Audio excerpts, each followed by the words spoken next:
دینی تعلیم سے آراستہ ہو، قرآنی تعلیم سے بہرور ہو، اس سے بڑی کوئی اور دولت نہیں ہے۔ ایسے معلم اور معلمہ کو جتنا بڑا ایوارڈ دیا جا سکتا ہے دیا جانا چاہیے۔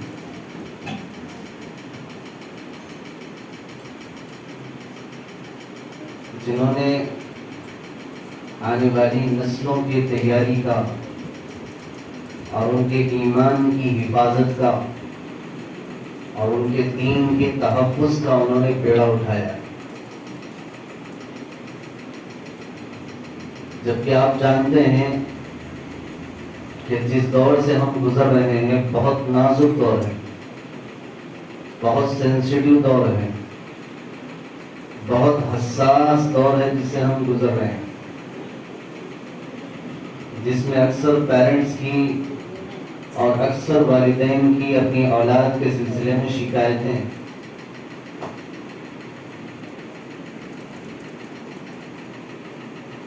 اور انتہائی فکر مند ہے اپنی اولاد کے لیے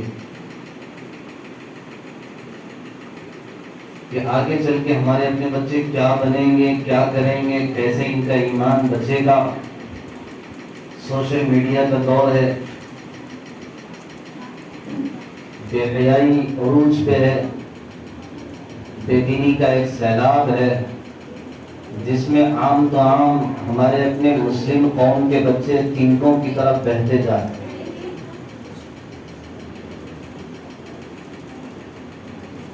اس کے سدباب کے لیے، اس کے انسداد کے لیے اور اس کی روک تھام کے لیے اگر کوئی کوششیں ہیں تو یہ مکتب کی کوشش ہے۔ اس سیلاب کو روکنے کے لیے اگر کوئی بند لگایا جا سکتا ہے تو وہ مکتب کا ہے۔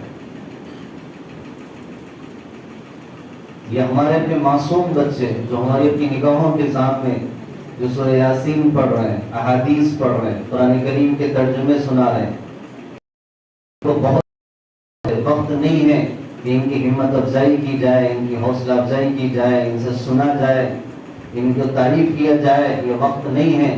لیکن ایک ایک بچہ وہ کوہ نور ہیرے سے بھی زیادہ قیمتی ہے، جن کو مکتب کے اندر تراشا جا رہا، جن کی چمک کو، جن کی دمک کو وہ نکھارا جا رہا۔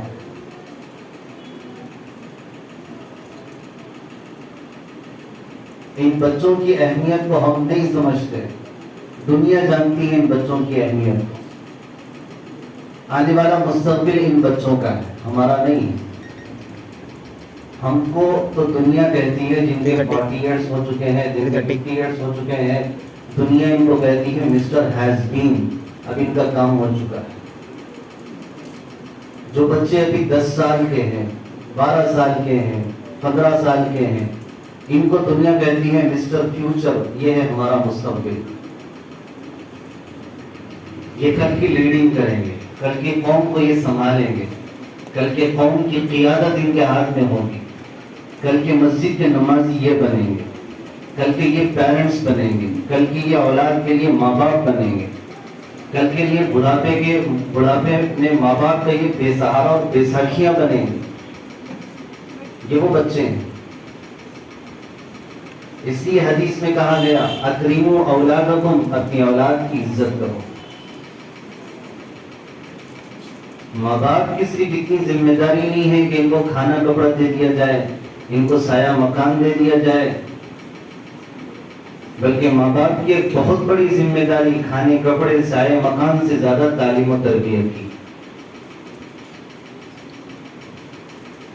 ماں باپ اس پر مطمئن ہے کہ ہم نے ان کے لیے تعلیم کا انتظام کیا ہے، لیکن کون سی تعلیم کا انتظام کیا؟ آپ نے انگلش تعلیم کا، آپ کی انگریزی تعلیم کا، آپ نے عصری ایجوکیشن کا آپ نے انتظام کیا ہے۔ اور یہ کوئی برا نہیں ہے، کر سکتے ہیں کہ ہم اپنے بچوں کو ڈاکٹرز بنائیں، انجینئرز بنائیں، بہترین سائنٹسٹ بنائیں، ان کو جتنا چاہے ٹاپ پہ IAS اور IPS تک پہنچائے، اسے کوئی انکار نہیں کرتا، کوئی منع نہیں کرتا۔ لیکن ہم یہ سب سے پہلے یہ کہتے ہیں کہ بچہ ڈاکٹر بننے سے پہلے، بچہ انجینئر بننے سے پہلے اور بچہ IAS اور IPS بننے سے پہلے سب سے پہلے ہونا یہ چاہیے کہ وہ پکا اور سچا مسلمان بنے. اس کے دل کے اندر اگر ہو تو دین کی عظمت ہو, اسلام کی محبت ہو, قرآن کی عظمت ہو, احادیث مبارک کی عزت اور عظمت اس کے دل کے اندر ہو. ہم یہ چاہتے ہیں تاکہ بڑے سے بڑے عہدے پر بھی اگر یہ بچہ فائز ہو جائے تو اپنے اسلام کو بچا سکے, اپنے دین کو بچا سکے. ورنہ اگر دین اور ایمان نہیں بچا, ساری دنیا کی دھن دولت مل گئی اور یہ ہمارے اپنے بچے اور ہماری اپنی نیو جنریشن اگر مرتد ہو گئی, اسلام سے نکل گئی, تو سمجھو کہ ہمیں کچھ نہیں ملا. ہمارا اثاثہ, ہمارا سرمایہ, ہمارا کیپٹل ہمارے ہاتھ سے لٹ گیا.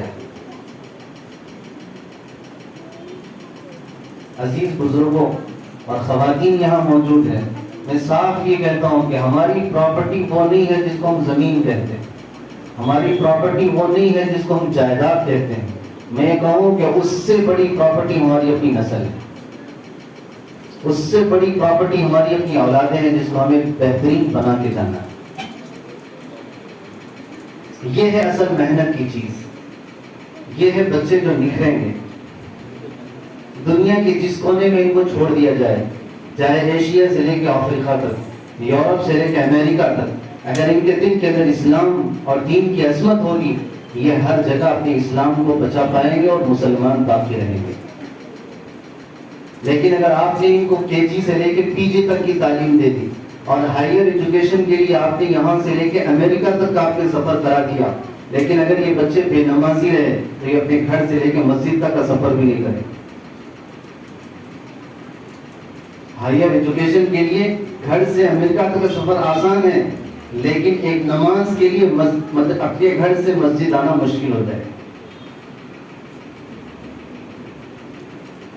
اس لیے تربیت کی چیز, تعلیم کی چیز ہماری اپنی اولاد ہے. آج اس مکتب کے ذریعے سے صرف ان بچوں کا سننا نہیں ہے, یہ پیغام دینا ہے کہ ہم اپنی اس نسل کو سمجھیں, ان کی اہمیت کا ہم اندازہ لگائیں, ان کو ہم سمجھیں کہ یہ کیا بن سکتے ہیں, کیا کچھ کر سکتے ہیں, ان کے اندر اللہ نے کیا جوہر رکھے ہیں, اللہ نے ان کے اندر کیا استعداد اور صلاحیت رکھی ہے. یہ دنیا کی قوم اور ملت کی قیادت کرنے کی اللہ نے ان کے اندر صلاحیت رکھی ہے. اگر ان بچوں کو نکھارا جائے, قرآن جیسا عظیم الشان کلام یہ اپنے سینوں کے اندر محفوظ کر رہے. جیسا کہ ابھی بچوں نے حدیث پڑھی, میں حدیث سن رہا تھا, ان الذی لیس فی جوفہ شیء من القرآن کالبیت الخرب. ایک بچی نے بڑی خوبصورت حدیث کہ جس کے سینے کے اندر کوئی قرآن کا حصہ نہ ہو, ویران گھر کی طرح, ویران گھر کی طرح, جس کے سینے کے اندر قرآن کا کچھ حصہ نہ ہو. قرآن یاد ہونا چاہیے. ہمارے اپنے گھر کا مشن بن جائے قرآن سیکھنا, قرآن سکھانا. ہم اپنے معاشرے کی کیا شکایت کریں, اس وقت ماحول یہ بن چکا ہے صبح سے لے کے شام تک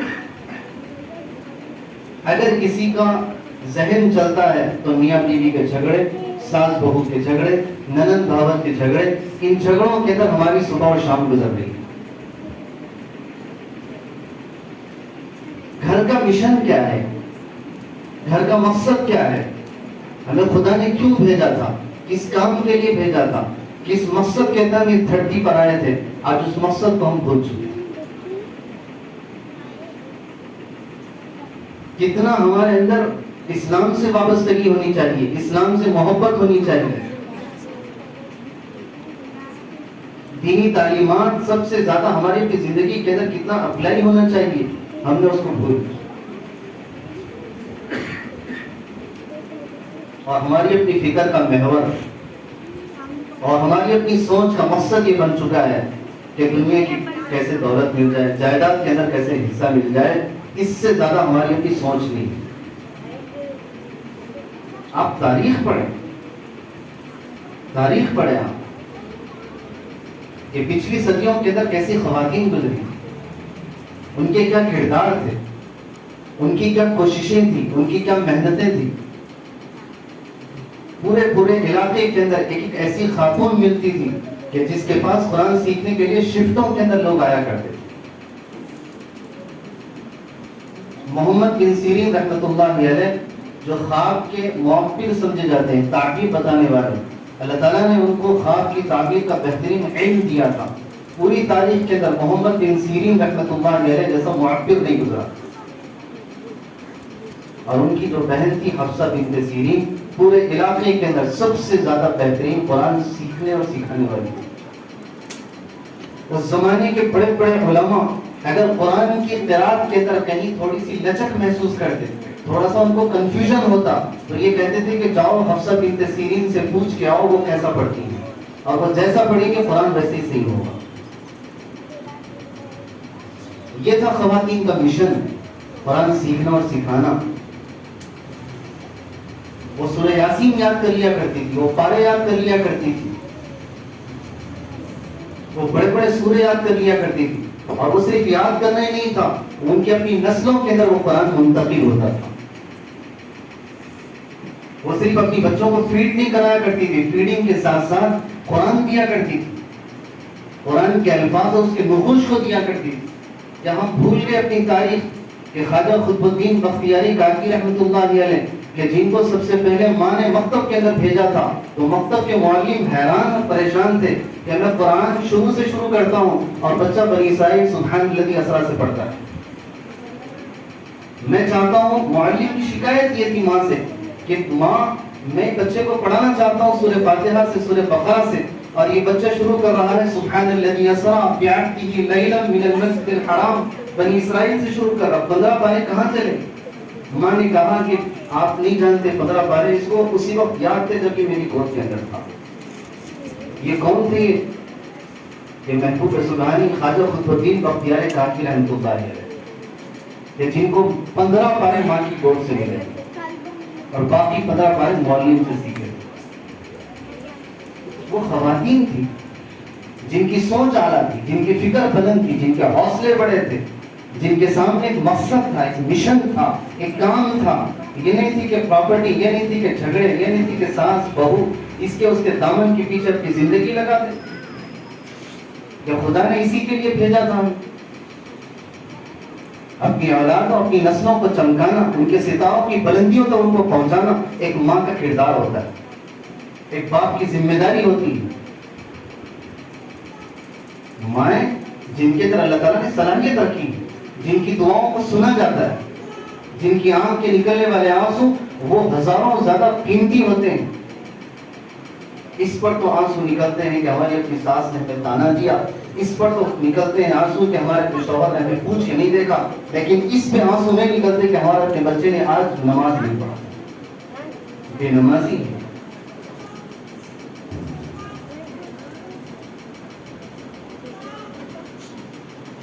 آصف جاری دور حکومت کے اندر نواب صاحب جن کا ایک نواسا باپ کے انتقال کے بعد، جن کا نام بھول رہا ہوں، نانی کی تربیت میں تھا. اور نانی وہ خدا رسیدہ بندی تھی جن کا خدا کے ساتھ تعلق تھا، جن کا قرآن کے ساتھ تعلق تھا، جن کا رسول اللہ صلی اللہ علیہ وسلم کے ساتھ تعلق تھا.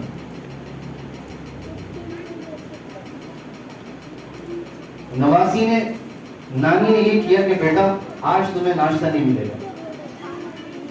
نواسے نے کہا کہ نانی جان آج میں نے کیا غلطی کی ہے کہ آج میرا ناشتہ آپ بند کر رہے ہیں؟ انہوں نے کہا کہ بیٹا روز تم فجر کے بعد قرآن پڑھتے تھے اور آج تم نے قرآن نہیں پڑھا، اس لیے آج تمہارا ناشتہ نہیں ملے گا. اس نواسے نے کہا کہ وہ دن مجھے یاد ہے بڑھاپے تک کہ اس کے بعد سے میں نے کبھی صبح کے بعد قرآن پڑھنا نہیں چھوڑا. یہ تربیت تھی اپنے بڑوں کی. ہمارے اپنے بچوں کو ہم دیکھنے کی چیز، آج فون تھما دیا جاتا ہے تاکہ ہم بھی سکون سے رہیں. میں بھی یہ چاہتی ہیں کہ بچے رو رہے ہوں تو ان کے بہلانے کا اور ان کے خاموش کرنے کا ایک آسان طریقہ یہ کہ فون دے دیا جائے. ان کے ہاتھ میں بھی ایک فون ہو، ہمارے ہاتھ میں بھی ایک فون، جس میں گھنٹوں نکل جائے. ماہرین نے اس وقت یہ لکھا ہے کہ اس فون کے ذریعے سے سب سے بڑی بلا جو شراب سے بھی زیادہ، جبے سے بھی زیادہ، سور سے بھی زیادہ خطرناک ہے، وہ اس اسکرین کا ایڈکشن ہے، اسکرین کی لت پڑ جانا. بچے جس کے بغیر کھانا کھانے کو تیار نہیں ہیں. جب تک آپ اسکرین نہیں بتائیں گے بچے کھانا کھانے کو تیار نہیں. اس کی لت پڑ چکی ہے. یہ اس لیے تھا کہ ہم نے گھر کے اندر وہ ماحول دیا. ماحول دینے کی چیز ہے. ہم کون سا ماحول اپنے گھر کے اندر دے رہے ہیں؟ آیا فون کا ماحول, سوشل میڈیا کا ماحول, جس سے ساری دنیا کی گندگی ہمارے اپنے گھر کے اندر آ رہی ہو, یا وہ ماحول چاہیے جس ماحول کو رسول اللہ صلی اللہ علیہ وسلم نے مدینہ منورہ کے اندر امت کے اندر دیا تھا. اس لیے اس مقصد کے اس پروگرام کے ذریعے سے یہ پیغام, یہ عزم, یہ حوصلے لے کے جائیں کہ ہم اپنے گھر کے اندر ایک مشن کے طور پر, ایک مقصد کے طور پر اپنے گھر کے اندر قرآنی تعلیم کو ہم زندہ کریں. بڑی سے بڑی خواتین کیوں نہ ہو, وہ یہ نیت اور حوصلہ رکھیں کہ ہم کس عمر کے اندر بھی قرآن سیکھ سکتے ہیں. ہمیں کسی قسم کی شرم کی ضرورت نہیں, کسی حیا کی ضرورت نہیں ہے کہ ہم یہ نہ سمجھیں کہ ہم یہ عمر تک پہنچ چکے قرآن نہیں سیکھے. کوئی بات نہیں, ہم آج بھی قرآن سیکھنے کے لیے تیار ہیں, اور یہی وہ مشن ہے جو ہمیں دنیا اور آخرت کے اندر بلندیوں تک پہنچائے گا. اللہ رب العزت سے دعا ہے اللہ ہمیں عمل کی توفیق عطا فرمائے.